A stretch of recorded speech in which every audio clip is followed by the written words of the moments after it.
All right, all right, all right. Who's out there? Ask away any questions. Oh, man. I've been playing Zelda. I'm stuck on this one boss. I've been trying to beat him for a couple hours. As soon as this is over, that's what I'm going to go do. Try to beat that boss.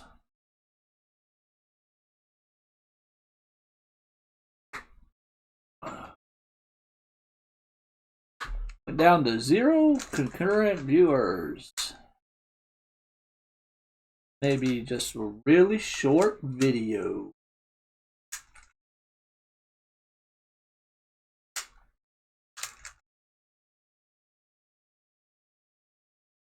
Hey, what's up, my friend? Staying up late again? Hey, I asked my students if they wanted me to change it to an earlier time, but most of them say that they're asleep in the middle of the afternoon, so they want to keep it at 5.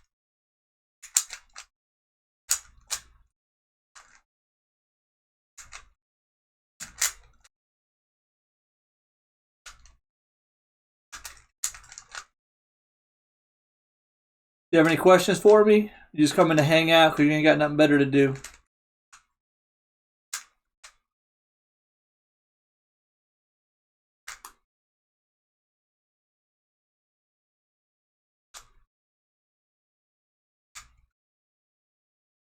So I got to keep watching this chat because my wife's actually at work. Her 1 day of work a week. Her 1 day a week she has to work.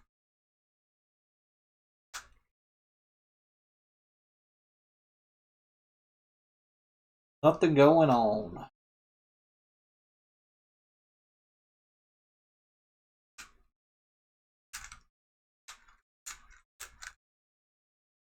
What about numerical expressions? You have a question for me?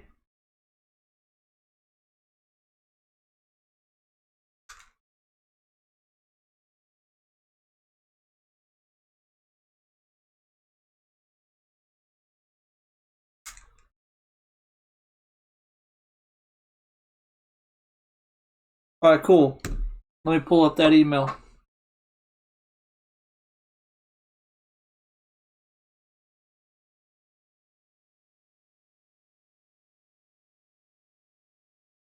Hopefully it's in English.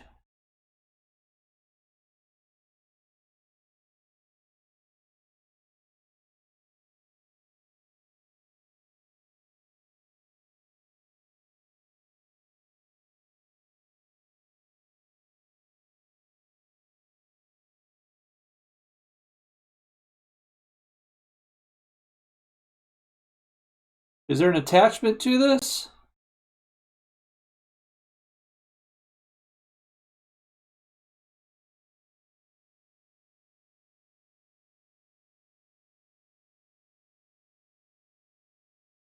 Did you send an attachment on there? Because I see the email.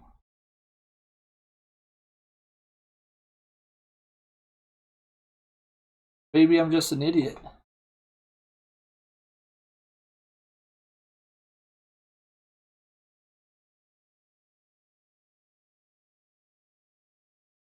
Yeah, there's nothing there. I see the email, but there's nothing there. Can you resend it with the attachment?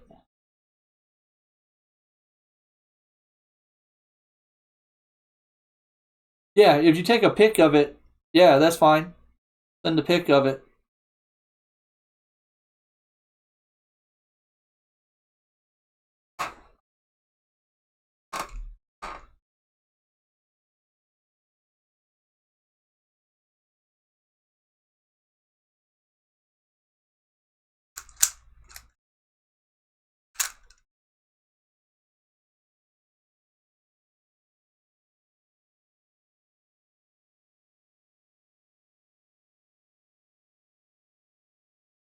Not yet.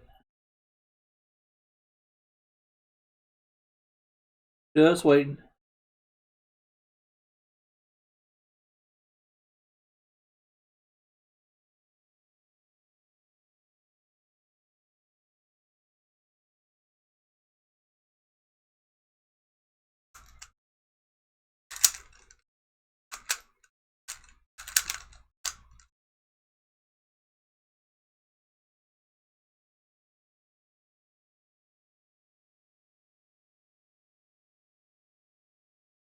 Still waiting.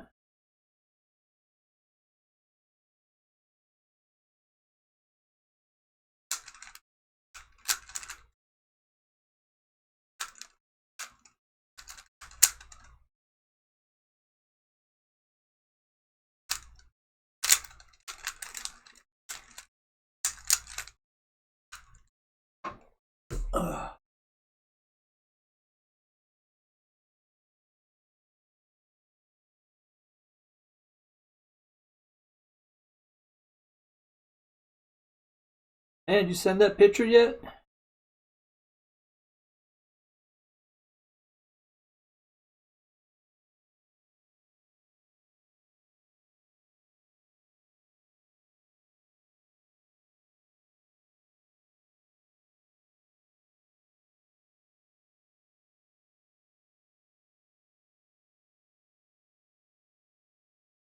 Let me know when you sent that picture so I can go look at it.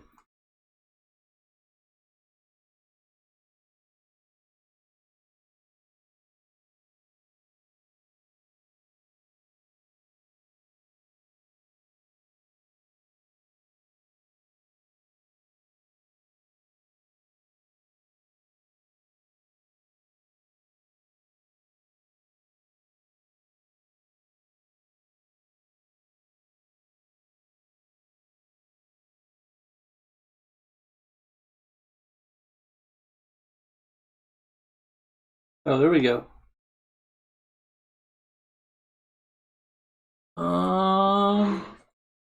Extra exercise. Calculate the numerical value of each of the following expressions. 3x squared. Oh, for x being negative 1. Oh, this is pretty straightforward. All right, so we call this evaluating a function here in the US. So let me work on number 1. So it tells me, and I'm going to write it like this: f of x equals 3x squared minus 4x plus 2. And then what it's asking for is when x equals negative 1 and then x equals 0. So we're going to do what we call f of negative 1. And what that means is, because this f of x, I replace this x with a negative 1. Everywhere on this side where there's an x, I'm going to replace it with a negative 1. So I have 3, we'll have an x squared. So I'm going to replace that x with a negative 1 squared minus 4. I have an x, so I'm going to replace it with a negative 1 plus 2. And then we just simplify. It's just at this point an arithmetic problem. So this becomes 3 times, well, negative 1 times negative 1 is 2. So this becomes 3 times 1. Negative 4 times negative 1 is a positive 4 plus 2. We do our multiplication. 3 times 1 is 3. Now we have 3 plus 4 plus 2, which then 3 plus 4 is 7 plus 2 is 9. So when x is negative 1, f of x, so the expression, is actually 9. So now if we do f of, it asks for f of 0, we'll do the same thing. Everywhere there's an x, I put a 0. So I'm going to do 3 times 0 squared minus 4 times 0 plus 2. Well, this becomes 3 times 0 squared. Well, this is just 0. This is just 0. So we have 0 minus 0 plus 2, which gives me 2. Whenever f of 0 is 0, your answer is always going to be whatever doesn't have the x on it. But yeah, that's how you work those. Those aren't terribly bad. So we call those evaluating functions here in the US.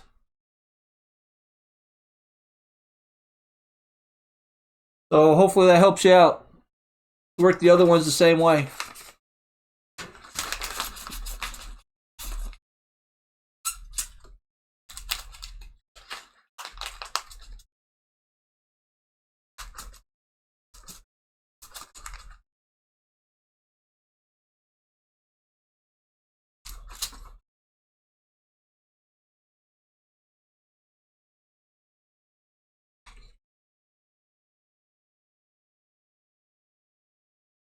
No problem, no problem.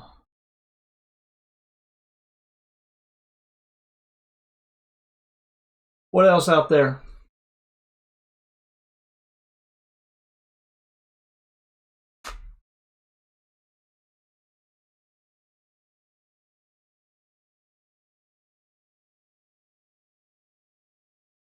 What else? What else? What else? Man,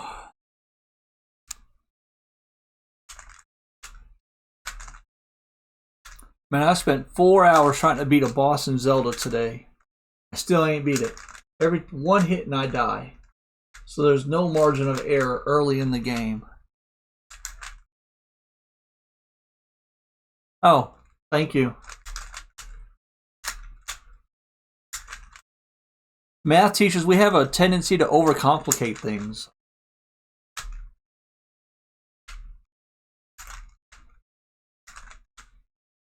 I don't know if it's just because we want to overcomplicate it, or in college we're just taught a set way and that's the only way that we think of.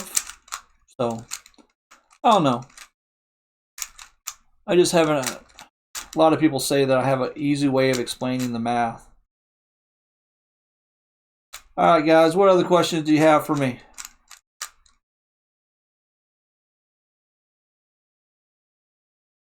Well, Miss Posey, probably till 6 o'clock. I don't know, it just depends on how many people are actually on here. I just helped a friend from Lebanese here, from Lebanon, with the math problem, so just depends. Why, you have a question for me?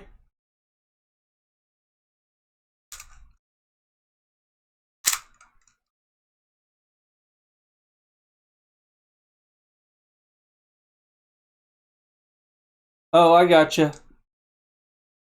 Yeah, I'll be from 5 to 6 every day, Monday through Friday. And for a large part, with the Algebra 2, Ms. Posey, if they even go look at some of my older my live stream on 421, I actually worked one of the problems already. And in the description, I actually have the times and when I actually work them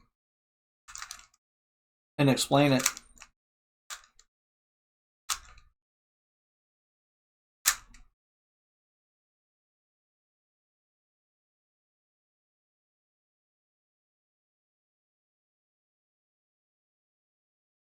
You could stay up all night for a month because Ramadan can? Oh, I guess you're going to have to fast. I don't know that much about other religions. I'm kind of a narrow-minded Western view, so. But I understand fasting. Fasting sucks. How many days do y'all have to fast?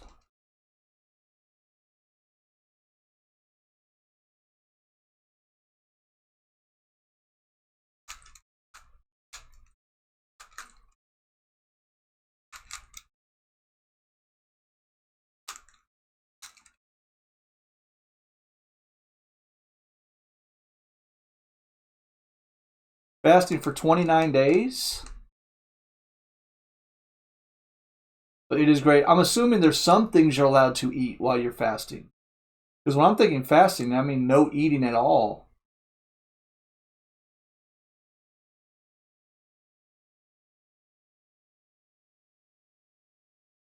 Okay, so you can't eat when the sun's up, but you can eat when the sun's down? Option A, number 10. Hey, what's up, Garen? Let me finish solving the cube, and then I will do option A, number 10.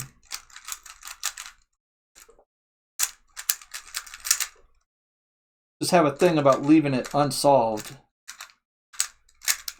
All right, so here we go. Let me write the time down. 4:23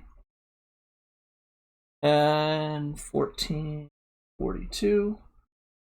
All right, so Algebra 2, absolute value, number 10. So we have the absolute value of x squared minus 56 equals x. All right, so to solve an absolute value equation, we have to set up the two scenarios, because the definition of an absolute value of x is the absolute value of x. We're going to do x if x is greater than 0. So 4, 5, 6, 7, 8, we just use the number. But it's negative x if x is less than 0. So negative 2, negative 3, we do a negative 2 to a negative. But when we solve these, because there's two cases here, we have to have two cases here. We have to have the positive version and the negative version. So let's set up the positive and negative version. So what we're going to do is we're going to remove the absolute value. That's this side. We're going to remove that absolute value, and we have x squared minus 56 equals x. Now, I didn't change, if you look here, x, this is the positive version of it. I need to have a negative version of this side. So then I'm going to have x squared minus 56 equals negative x. All right. From here, we just have two quadratics we have to solve. I'm going to subtract x. I'm going to get x squared minus x minus 56 equals 0. Well, this factors to x minus 8, x plus 7. We use what's called the zero product property. Set both of these equal to 0. X minus 8 equals 0, and x plus 7 equals 0. Therefore, remember the three dots mean therefore. X equals, when we add 8 and subtract 7, we get negative 7 and 8. Okay, these are my two possible solutions for the positive side. Notice I say possible solutions because we still have to check. All right, here I want to add x. So I'm going to get x squared plus x minus 56 equals 0. This factors to x plus 8, x minus 7 equals 0. Same thing, set them equal to 0. X plus 8 equals 0. X minus 7 equals 0. Therefore, when we subtract 8, add x. For my negative side, I have a negative 8 and a positive 7. Okay, now we have to check each one of these solutions by putting them back in here to see if it's extraneous or not extraneous. I'm only going to do one of these because I already know which one's extraneous and which one's not extraneous just by looking at this and the equation. I'll tell you how I know that in a second. All right, so I'm going to plug negative 7 in here. So I'm going to get the absolute value of negative 7 squared minus 56 equals negative 7. Well, negative 7 squared is 49. So now I have 49 minus 56 with the absolute value equals negative 7. Well, 49 minus 56 is negative 7. The absolute value of negative 7 equals negative 7. And I get 7 equals negative 7. That's extraneous because this is a false statement. So negative 7 is extraneous, but I already knew it was going to be extraneous. The reason why I knew it was extraneous, if I look right here, I can never get a negative number for an absolute value. It's always positive. So there's no way I'm ever going to get negative 7. There's no way I'm ever going to get negative 8. Both of those are extraneous solutions. Conveniently, when you plug 8 back into here, it checks out. When you plug 7 into here, it checks out. So your actual solutions for this absolute value equation is going to be x equals 7 and 8. It will not be any of the negative answers. However, there are times where the negatives will work. You have to check them out.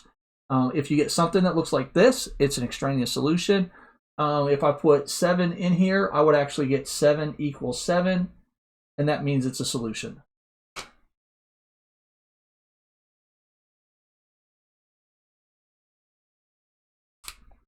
All right. So you can eat till sunrise. So sunset to sunrise is when you can eat.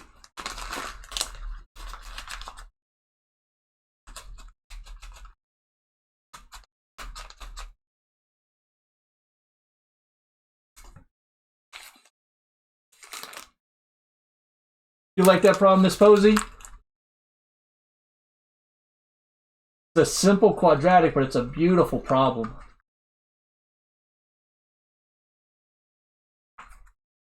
Hey, do you have any ideas for the future? Because I'm kind of just nitpicking stuff at this point. I did systems of equations.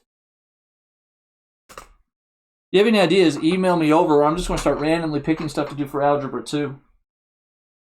Different concepts. I'm just going to make sure somewhere in there they have to factor.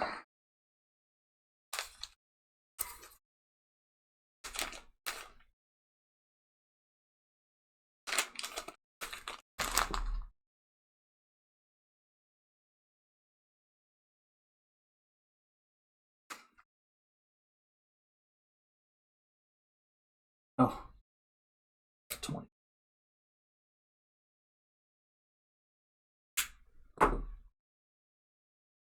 What other questions, guys? What other questions?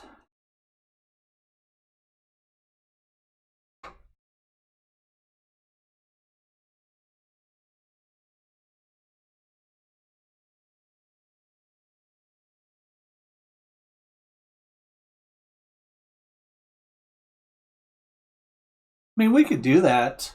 We can do a domain and range with different notations. I mean, it would be real high level.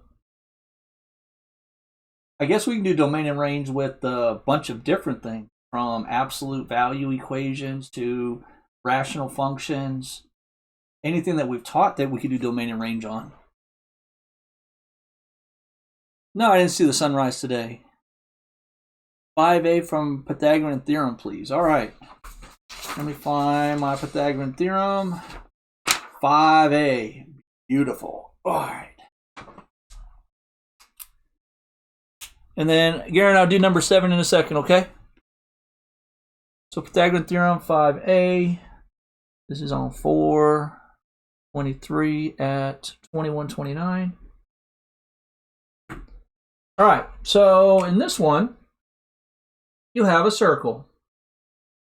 And on the circle, we have this right triangle. This is actually a tangent, and then the radius. If we finish this out, it would be a tangent secant chord. This is from the units when we did circles, but it's really just Pythagorean Theorem. 18 and 24. So the circle actually has nothing to do with this besides to make sense of the question, because the question says find the radius of the circle. If I didn't have the circle, it wouldn't make any sense because then you wouldn't have a radius. But in reality, this is nothing more than a Pythagorean Theorem question. I have to know the total length of my hypotenuse right here. Well, this is going to be r plus 18 because of my segment addition postulate. We just add those two segments together, you get the whole thing. Well, from here, I just set up my Pythagorean Theorem, which is a squared plus b squared equals c squared. And if you remember, this is leg squared plus leg squared equals hypotenuse squared. We'll have a leg of 24, I have a leg of r, and I have a hypotenuse of r plus 18. So we just simply do 24 squared plus r squared. Those are my legs right here. A equals r plus 18 squared. All right, well, that seems easy enough. 24 squared, I don't know off the top of my head, nor do I really care right now. This gives me 576 plus r squared equals, this is r squared plus 36r plus, let's see, 18 squared, 324. Now, if we look here, we have a positive r squared and a positive r squared. We can actually use what's called the cancellation property, and those cancel out. Or you could just subtract r squared from one of the sides, and it's going to cancel out anyway. Cancellation property, I don't know why it's not taught in school, but it's there. All right, so this reduces down to 576 equals 36r plus 324. We subtract 324 from both sides. 576 minus 324. This gives me 252 equals 36r. Divide by 36. And my radius is 7. So the radius of the circle is 7. And that's how you work the other one. If you remember in geometry, I really like these problems, and we worked quite a few of them multiple times, so not terribly bad. 411. All right, Garen, you want number 7? Boo. All right. 423. Let me erase and then I'll log my time and get it started for you, Garen. Walk you through it.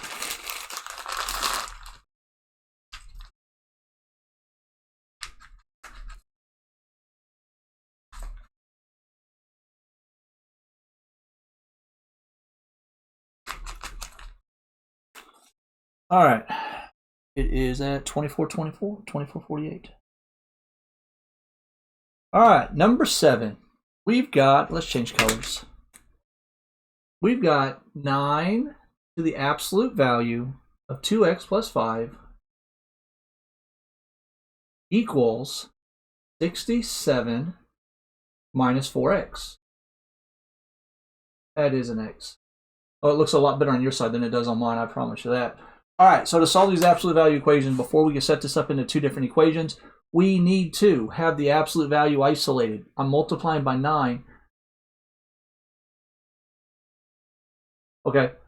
So we're going to divide everything by 9. So I'm going to get the absolute value of 2x plus 5 equals, well, 67 divided by 9. Please let it be a pretty number. I don't think it is. It's not. So we're just going to do 67 over 9 minus 4 over 9x. All right, easy enough. All right, so you probably don't like this because it has fractions in it, but who cares? Fractions are easy. So once again, we have that case of positive and negative. So we're going to set this up with positive and negative. I want to have 2x plus 5 equals 67 over 9 minus 4 over 9x. This is my positive version. Now watch how I write my negative version. 2x plus 5 equals parentheses. I'm going to put a negative right here because this is going to be my negative version. 67 over 9 minus 4 over 9x. Okay.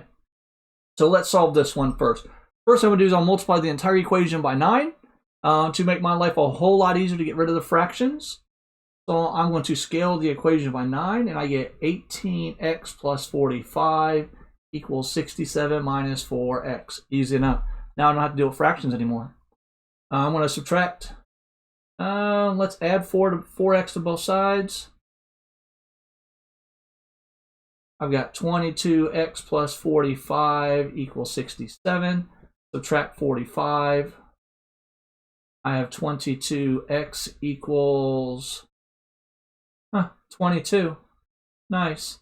Divide by 22 on both sides. I got x equals 1. Beautiful. All right, let's do the negative side. I'll come back and check this in a second. Let's do the negative side. I'm going to distribute, hippity-hoppity distribute a property for Miss Posey. My negative sign, and I want to get 2x plus 5. I'm going to rewrite this as 4 over 9x because the negative becomes a positive, minus 67 over 9 because the positive becomes a negative. Same trick, multiply the entire equation by 9. I've got 18x plus 45 equals 4x minus 67. Let's just solve. Let's add 45 to both sides. 67 minus 45 is 22. I do wrong. Oh, I'm about to subtract, that's why. So I have 18x. No, I'm subtracting 45. Woo! I knew something was wrong. Equals 4x. 67 minus 45. Let's hit the button on the calculator, right? Negative 67 minus 45. There we go. Use the calculator, James. Minus 112. We're going to subtract 4x. And we've got, let's see, wow, brain fart. 14x equals negative 112. Divide both sides by 14. And I got x equals negative 8. Okay, so now I have two possible solutions. We need to plug it back into the original equation. Well, one we should be able to do on our head. So I'm going to put 1 in here. 2 times 1 is 2. 2 plus 5 is 5. The absolute value, wow, 2 plus 5 is not 5. 2 plus 5 is 7. The absolute value of 7 is 7. 7 times 9 is 63. So that side is 63. So we put 1 in here. 67 minus 4 is 63. This checks. 1 is a solution. Let's do negative 8. 2 times negative 8 is negative 16. Negative 16 plus 5 is negative 11. The absolute value of negative 11 is 11. 11 times 9 is 99. Equal. Let's put negative 8 here. I don't feel like doing this anymore. 67 minus 4 times negative 8 is 99.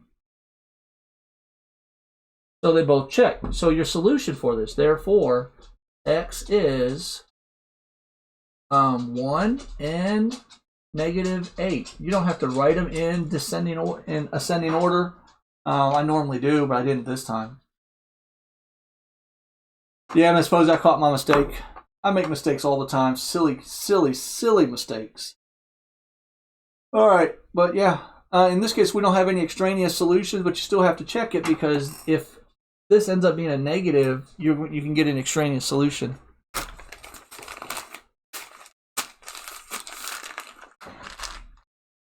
we are done at 3042.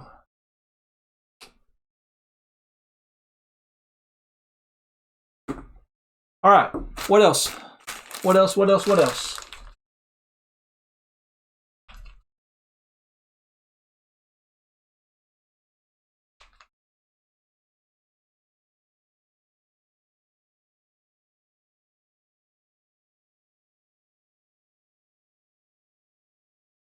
Pythagorean Theorem, anything for 7. Okay. You're going to be really, really disappointed on this one.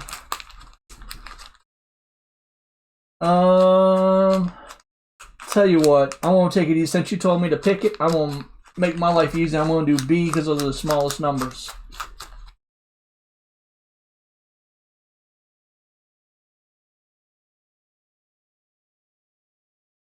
Here, oh, tear yourself away.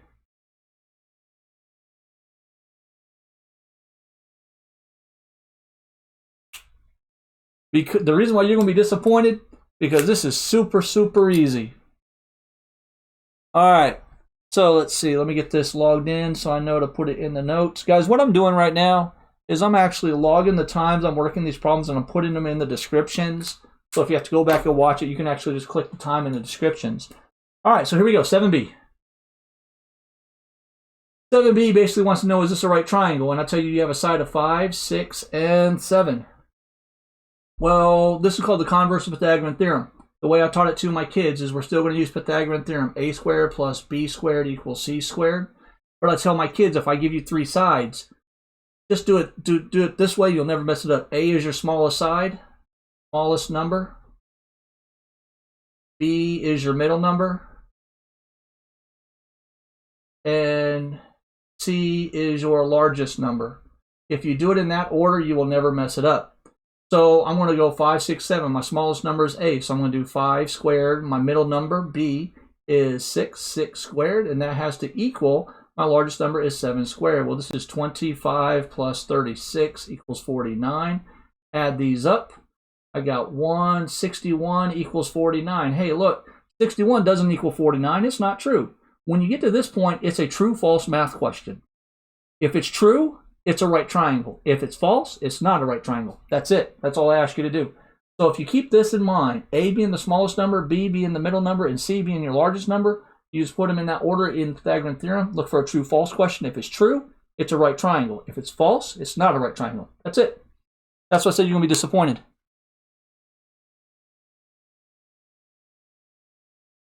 We actually didn't have them figure out if it's obtuse. Shelley?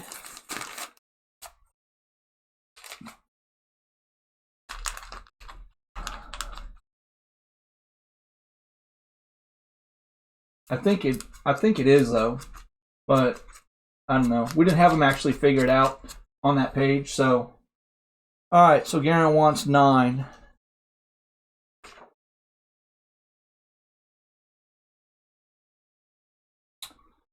$34.08.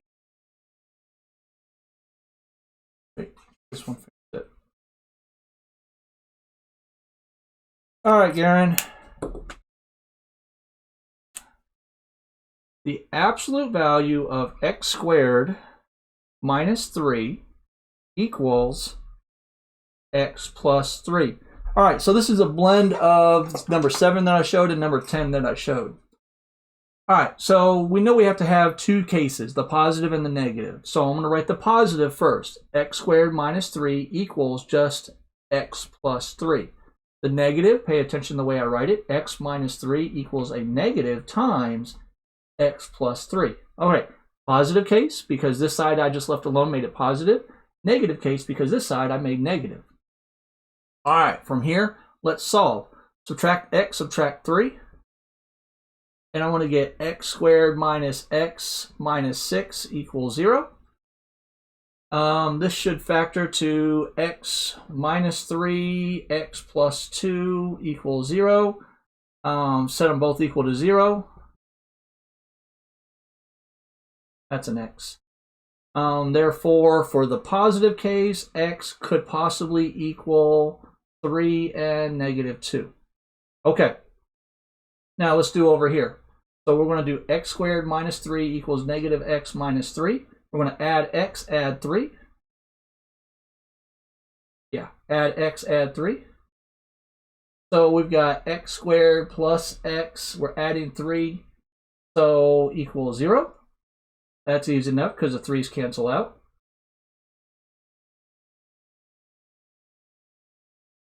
All right, so what you'll want to do is on the last 2 videos, you'll see in the descriptions of the live chat videos of the problem and the times. I don't have a set spot where I put the list, but they're just in the descriptions of the videos, of the live stream videos. All right, so we're going to solve this by factoring out a GCF. Set them both equal to 0. And from here, we just subtract 1. And for my negative side, x could possibly be 0 and negative 1. Now we have to check each of them. So let's see if we can do these in our head.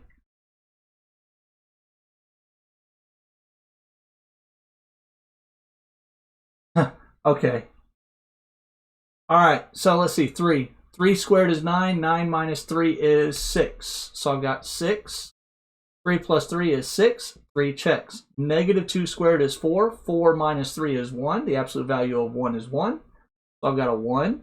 Negative 2 plus 3 is 1. That checks. Let's put 0 in here. The absolute value of negative 3 is 3, which is going to equal 3. So 3 equals 3, so 0 checks. Negative 1 squared is 1. 1 minus 3 is negative 2. The absolute value of negative 2 is 2. And then negative 1 plus 3 is 2. They all check.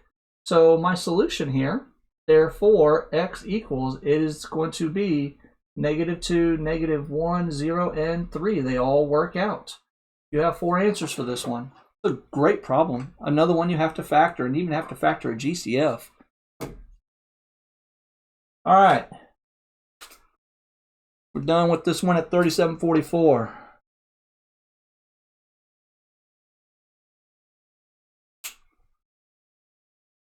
So 777, most of the problems, the ones where I started putting the times on were the ones that we did on Monday. So you should have those anyway. Number 3. All right, Garen.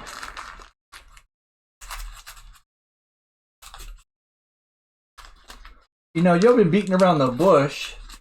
Y'all are doing all the easy ones. I'll put one of the harder ones right in the middle of this sheet for Algebra 2. Something we didn't do in class. I wanted to see if y'all could do it.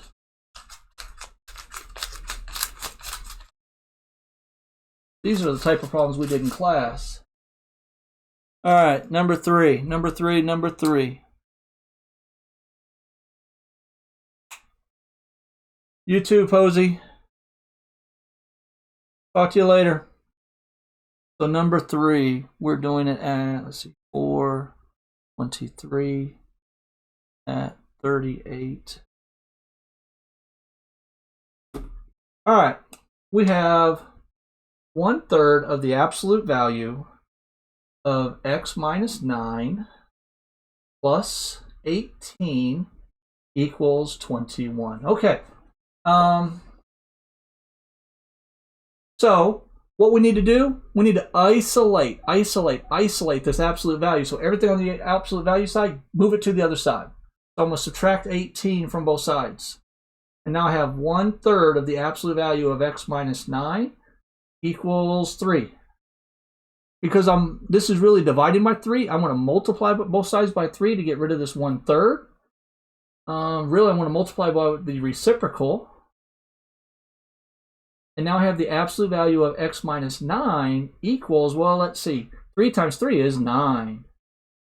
Now this is, we just need to do our positive and negative case. We have x minus 9 equals 9, and x minus 9 equals negative 9. All right, let's see. Let's add 9 to both sides. X equals 18. Let's add 9 to both sides. X equals 0. Let's plug them back in and check. All right, so let's see. 18 minus 9 is 9. 1/3 of 9 is 3. 3 plus 18 is 21. 21 equals 21. Check. 0 minus 9 is negative 9. The absolute value of negative 9 is 9. 1/3 of 9 is 3. And 3 plus 18 is 21. Check. So my answers our x equals 0 and 18. Done. Done, done, done, done, done.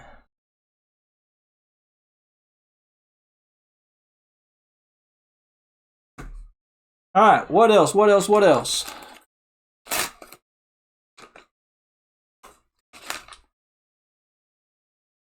Square day 2, question 2b. Sorry I'm late on that week. No, you're good.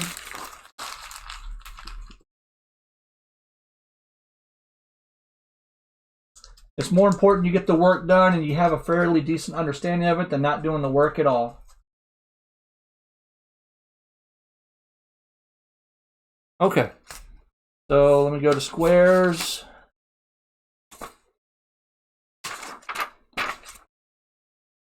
Haha, 5's the one I was talking about, Garen. I'll do 5 in a second. All right, so let's do squares 2b.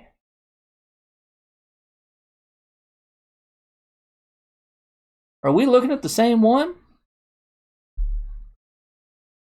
Because for squares, number 2, there's just... Here, I'll just work number 2, because we worked 1b on the 22nd. So let me log this in. 423 at 42:15. Okay, so I give you a square. And what we know about a square before I write anything on here, all 4 sides are congruent. We have 1/3 y plus 5. We have x plus 3. We have negative 3y plus 15 and negative x plus 9. Okay, and let's see. Find the values of x and y that make the quadrilateral parallelogram. Okay, so first off, for a parallelogram, so we don't know if this is a square yet. I forgot how I wrote this problem. So what we want to do is we want to check to see if what values of x and y make this a parallelogram. So opposite sides have to be congruent. So x plus 3 equals negative x plus 9. We add x, 2x, subtract 3, we get 6. So x equals 3. So if I put 3 in here, I've got 6, and I have 6 for my sides. Oh wow, this top I went a little too high on it. So let's do it for y's. We've got 1/3 y plus 5 equals negative 3y plus 15. I don't want to deal with this fraction, so I multiply the whole thing by 3. I get y plus 15 equals negative 9y plus 45. I'm going to add 9y, so I've got 10y. I'm going to subtract 15 equals 30. Divide by 10. Y equals 3. So if I plug this in here, 3 times 3 is negative 9. And then from negative 9 plus 16, this gives me 6. This also gives me 6. Okay. Now it says if all angles of the quadrilateral are right. So if all these are right, it says, is it a square or a rectangle? So you have to know the difference between a square and a rectangle, because a square and a rectangle are the only 2 quadrilaterals that have all 4 angles that are right. So all 4 angles are right. So it's one or the other. A rectangle, only the opposite sides are the same length. A square, all the sides are the same length. And if I look, this side, this side, this side, and this side are all 6. They're all 6. So because they're all 6, this has to be a square. So since all sides are congruent and all angles are right, my quadrilateral, it can be said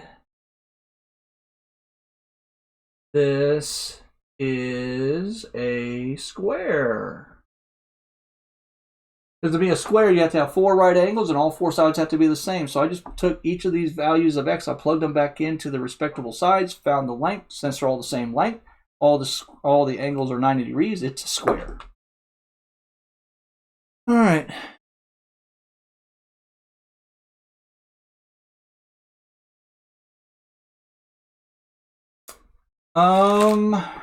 Yeah, no, because I suck.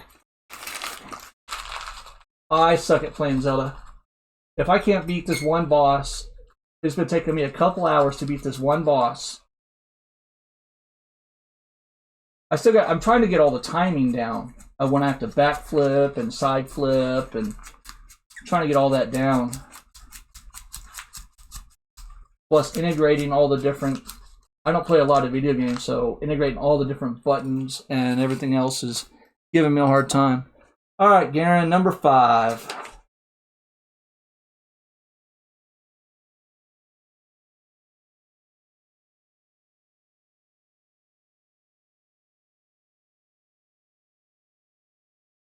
Number 5. 46. Good old number 5. Number 5 says the absolute value of 1/2 times the absolute value of x plus 4 plus 8 equals 8. All right.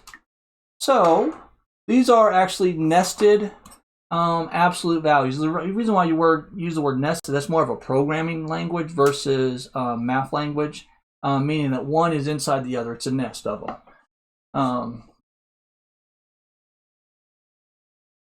Yeah, my friend from Lebanon is making fun of me there. I gotcha.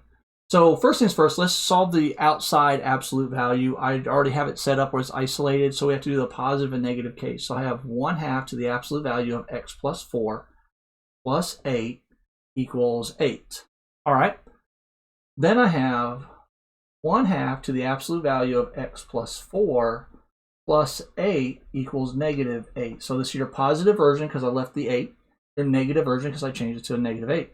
Now I want to isolate this absolute value. So I'm going to subtract 8, and I get 1/2 to the absolute value of x plus 4 equals 0. Well, then this just becomes the absolute value of x plus 4 equals 0. All right. Easy enough, right? Let's finish solving this. Let's do the positive and negative case. So here's my positive case, x plus 4 equals 0. Here's my next negative case, x plus 4 equals negative 0. Hey, 0 is not negative, so it doesn't matter. So these are the same equation. So in this case, x equals negative 4. All right, so there's your positive side. Let's look at the negative side. I'm going to subtract 8 from both sides. Now I have 1/2 to the absolute value of x plus 4 equals negative 16. Multiply both sides by 2 or multiply by the reciprocal. Take this fraction, flip it upside down. These go away, and this gives me the absolute value of x plus 4 equals negative 32. Hey, I can stop right here. There is no way this will ever be a negative number because this is always a positive number. So this would only give me extraneous solutions, so there's no point even finishing. So all I need to do is check this last one at negative 4. So if I put it in here, negative 4 plus 4 is 0. Absolute value of 0 is 0. 0 times 1/2 is just nothing more than 0. 0 plus 8, 8. Absolute value of 8 is 8. 8 equals 8. Therefore, that checks. There's only one solution to this. Therefore, x equals negative 4. Done. Nested absolute value equations. Not terrible.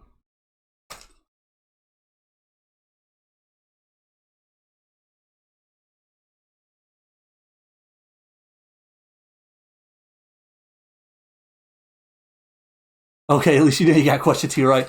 All right, yeah, I'll go in and I'll do 1A.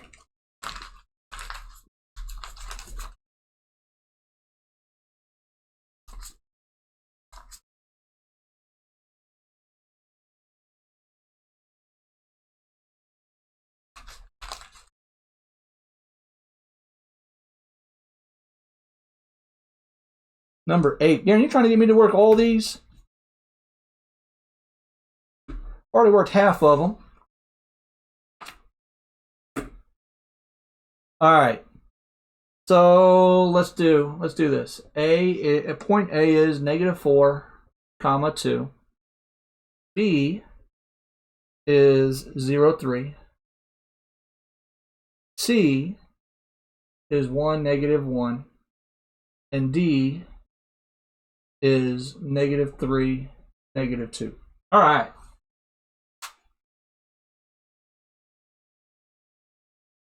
No big deal. So let me write the time down on this one, 51:01.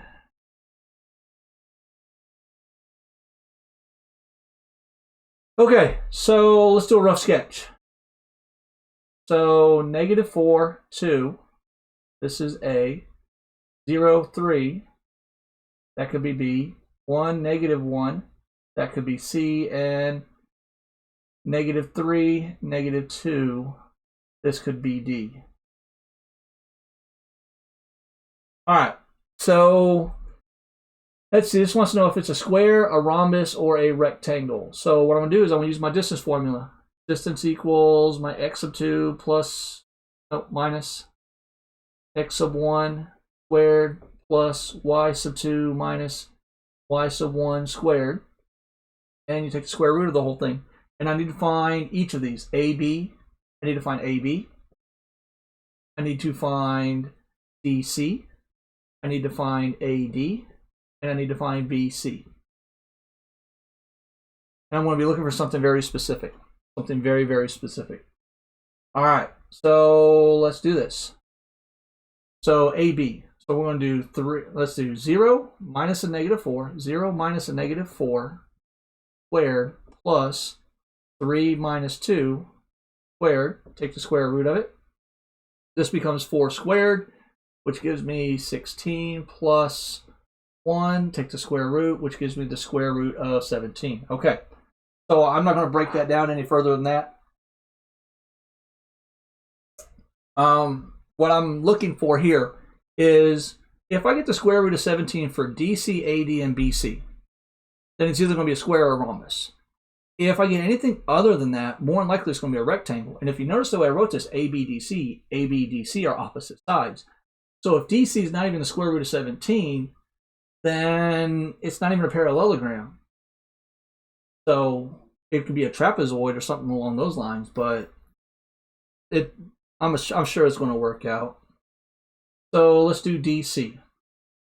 So negative 3 minus 1, negative 3 minus 1 squared. Well, hey, that's negative 4 squared is going to give me 16. And then negative 2 minus a negative 1, negative 2 minus a negative 1 squared. This gives me 16 plus 1, which gives me the square root of 17, what I was looking for. Now, here's the key, AD. AD and BC. If they all give me the square root of 17, I know we can eliminate the rectangle from the picture, and then we have an easy check to see if it's a square or a rhombus. All right, AD. So here we go. Negative 3 minus a negative 4. Negative 3 minus a negative 4 squared plus negative 2 minus 2. Negative 2 minus 2 squared. Of course, we take the square root. This gives me negative 1 squared. It gives me 1 plus 16. Take the square root of it. Square root of 17. BC, we're going to work it anyway, but it's going to give me the square root of 17 as well. So let's do this. BC, 1 minus 0 plus negative 1 minus 3 squared. You can see that we got the same thing, 1 squared and negative 4 squared, which gives me 1 plus 16, which is square root of 17. So right off the bat, now that we know that all 4 of my sides are congruent, we know that it cannot be a rectangle because only the opposite sides of a rectangle are congruent. Now, we need to see is it a rhombus or if it's a square. What's the difference between a rhombus and a square? Well, that's the angle in which these sides intersect. If they intersect exactly at 90 degrees, then it's a square. If it intersects at any other angle besides 90 degrees, then it's a rhombus. The way we're going to check that is we're going to use slope. And we're going to check to see if these intersecting lines, so like AB and AD. So we're going to see if segment AB is perpendicular to segment AD. And if you remember to check for perpendicular, we have to look to see if the slope has a negative reciprocal. So we have to use my slope formula which is y sub 2 minus y sub 1 over x sub 2 minus x sub 1. So let's do this. Now we already have them already set up here because if you look, these are pretty much the same. So I'm just going to pull from this information instead of going back and going through this. So AB is going to be 3 minus 2, which is going to give me 1 over 4, 1/4. All right, so this is the slope of AB. Now, what I'm looking for, it'll be a square if my slope, if I take 1/4, flip it upside down, 4/1, which is 4, and change the sign, make it a negative. So if AD is, slope is -4, then it's a square. If it's anything else, it's a rhombus. So let's look, AD. So AD, we've got -2, and -2 gives me a -4. And then 3 plus 1 gives me 1, which gives me -4. And this is the slope of AD. Now, because these are the negative reciprocals, I'll get to, let me read that in a second. But because these are negative reciprocals, we know that these are perpendicular. We know that this is 90 degrees. Well, if this is 90 degrees, this has to be 90 degrees because consecutive angles in a parallelogram are 180. That makes this 90 degrees and makes this 90 degrees, which now, because all 4 sides are congruent and all 4 angles are right, makes it a square. 57. Okay. It's a rhombus because not all angles are 90 degrees, right? And how do you know if it's not a square or a parallel?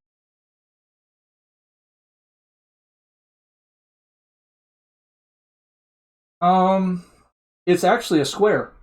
Look at the slopes. You want to look at the slopes for the negative reciprocal.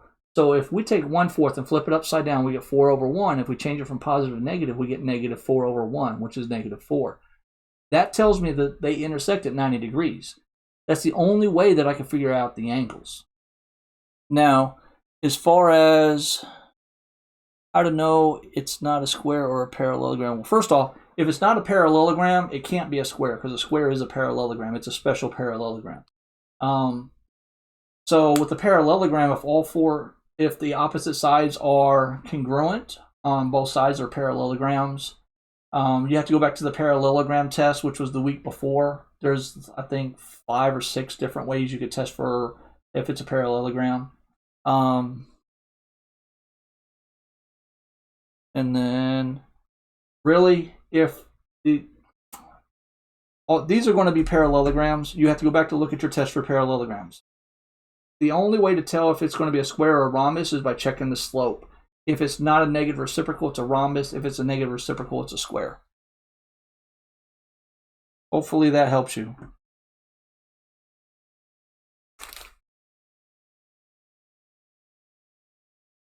Correct. They meet each other at a right angle. That makes it a square.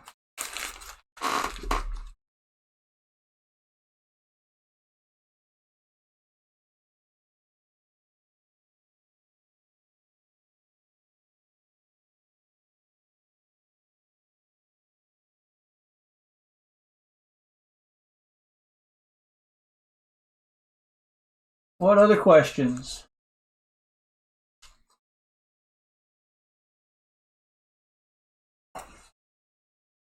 Wow, that's a quick hour. We did a lot of problems.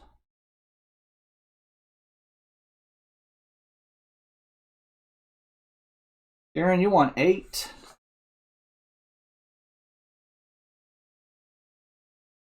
Aaron, I'm not working 8. 8's just like 7, but decimals. You can use a calculator for that. It works exactly the same.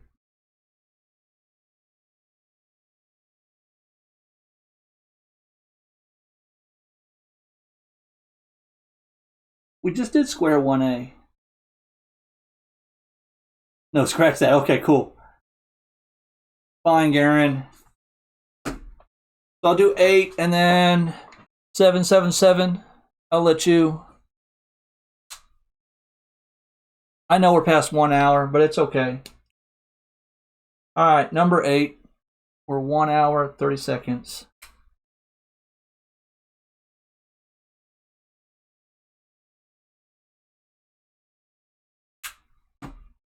So we have the absolute value of 0.5x minus 3 equals 0.1 x plus 4.2. Okay.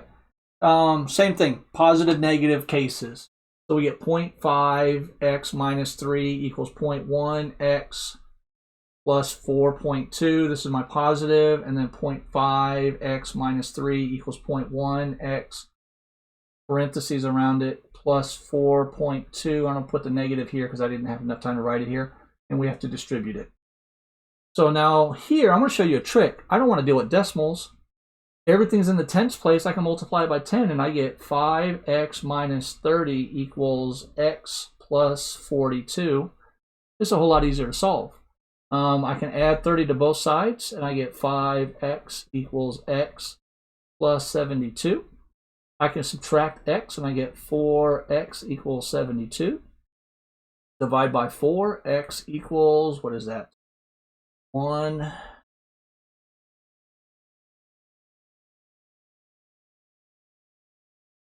18. All right, we'll have to go back and check that in a second. And then here we got 0.5x minus 3 equals negative 0.1x. Okay, I'll check it.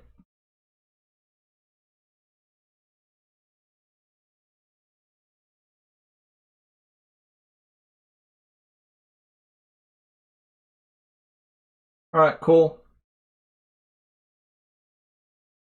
What, Garen? What, Garen?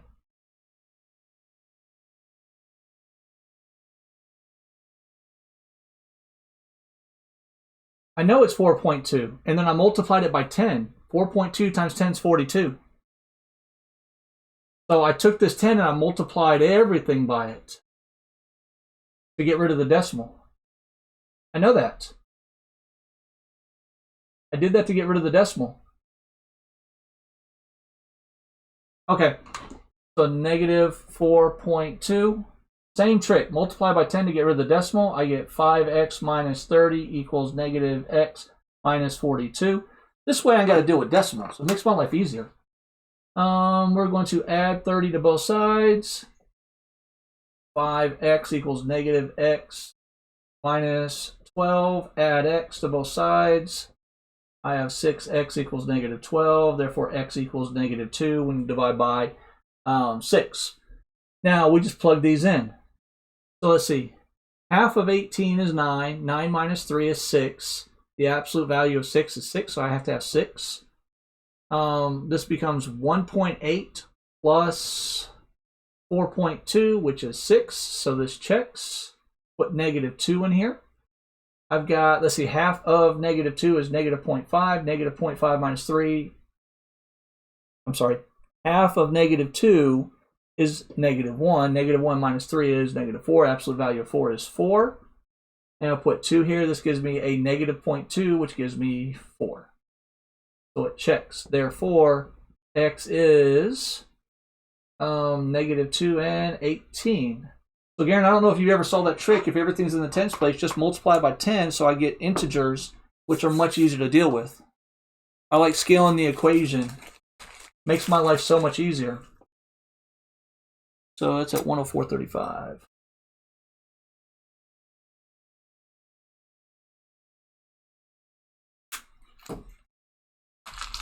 All right. And then let me go check my Gmail for my friend that's out of the country here.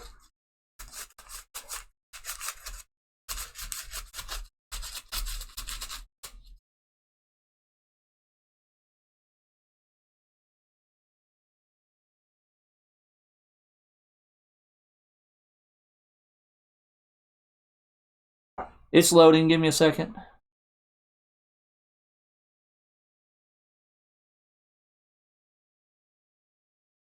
Factorize each of the following equations. Which one do you want me to do? You too, Garen. Have a good night. Which one do you want me to do? Because there's a lot going on. There's a lot of different things here.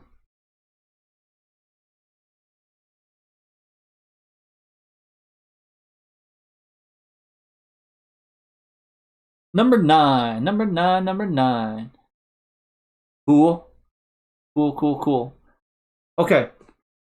So, I don't know how far they're going to want you to take this down, but we have 21 a to the 5th and 6. Okay. 21 a to the 5th minus 7a to the 6th. Okay. First thing I always teach my students, look for a greatest common factor. Basically, what do they have in common? Well, I'm going to look at my numbers first. 21 and 7. What do those have in common? Well, they both are divisible by 7. So I need to take that 7 out. So if I take the 7 out, that means I divide each of these by 7. And that's going to leave me, well, 21 divided by 7 is 3. I didn't do anything with the a's yet, so a to the 5th. And then I have 7 divided by 7, which is just 1. And then I didn't do anything with the a, so a to the 6th. Now, I'm going to look at my a now, and I'm going to look at my exponents and say, hey, what's the lowest number they have in common? Well, I have a 6 and a 5, so they have the lowest number they have in common is a 5. So that's going to be my GCF I pull out. So I'm going to do 7, because here's my 7. Now I'm going to take an a to the 5th out. It means I'm going to divide each of these by a to the 5th. Now, when we divide our exponents, when we divide like this, we're going to subtract our exponents. So we're going to have, here's my 3, because it doesn't have an a with it. I'm going to do 5 minus 5. Well, 5 minus 5 is 0. And a to the 0 power, and anything to the 0 power is just the number 1.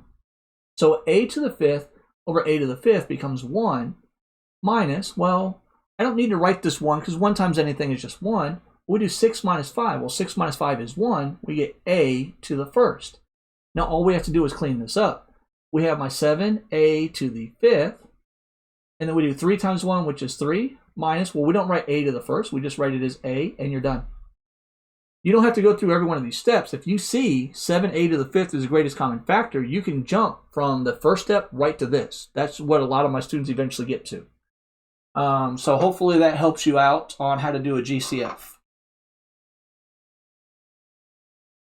And then you want to do number 6. Number 6, same way.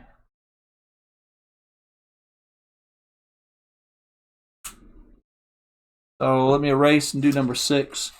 I figured you'd want to do 15. 15 is probably one of the harder ones.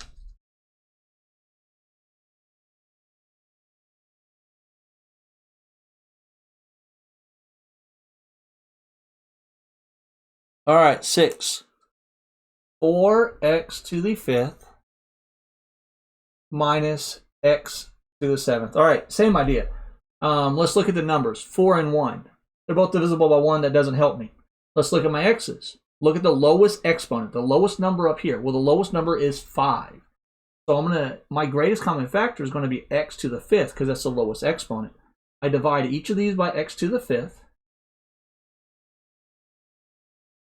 And this is going to give me, well, let's see, I didn't do anything with the 4. X to the 5th to x to the 5th. Well, this is x to the 0 power, which is always 1.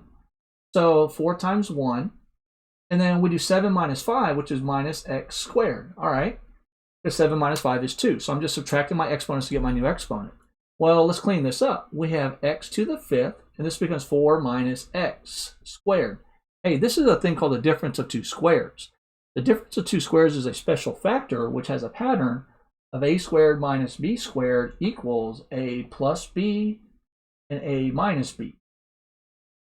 So I can actually rewrite this. I have to think, what number do I square to get 4? Well, I square 2. So this is really the same thing as 2 squared minus x squared, because 2 times 2 is 4. So this factors to actually, my a is just 2, so 2 plus x and 2 minus x. So to finish factoring this, I have x to the 5th, and then this is just this.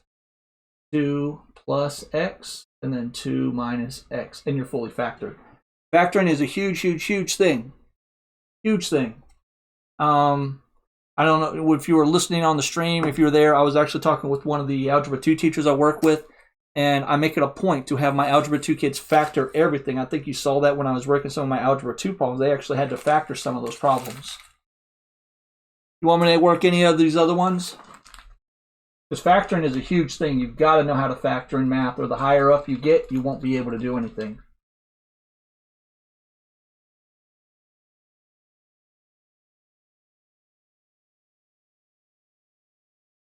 I want to do 15 just because.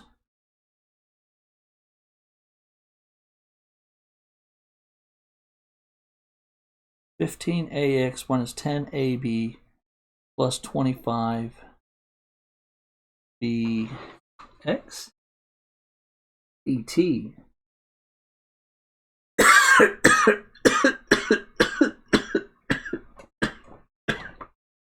Never mind. I thought that was something different. Well, those look like they're all GCF questions and perfect square questions. So, all right. Anything else? Yeah, I mean, factoring is tough for a lot of people. It's tough for a lot of people. There's a reason why I teach it early in my class, and then we do it all year long. So by the time we get to this point a year, they don't have to think about factoring because they're so used to doing it over and over and over and over again. They've probably factored now going on 6 straight months every day.